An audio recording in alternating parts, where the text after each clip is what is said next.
नाही नाही म्हणता तुमच्या भावानी गाडी घेऊनच टाकली बरं का मित्रांनो.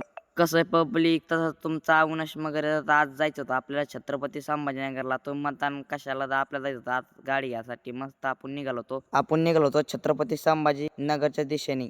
आपण आलो होतो टोयोटाच्या शोरूमला वाळूज पंढरपूरला. मग काय मस्त आधी इथं गाडी बिडी बाबांनी पहिले चॉईस करून ठेवली होती आणि आपण आज आपल्याला डायरेक्ट घरी न्यायची होती. मग काय बाबांनी मस्त साईन बिन करून टाकल्या. बाबा मला आपला हात दुखून चालला डायरेक्ट एवढं साईन करायला लावलं. नंतर पाहुण्याच्या हस्त्याने मस्त गाडीची पूजा बिजा करून घेतली. आणि गाडी कशी वाटली नक्की कमेंट मध्ये सांगा मित्रांनो. आणि पहिली बारच एडिटिंग केलेली आणि कशी वाटली नक्की कमेंट मध्ये सांगून द्या. व्हिडिओ आवडला असला तेवढं फॉलो करून घ्या.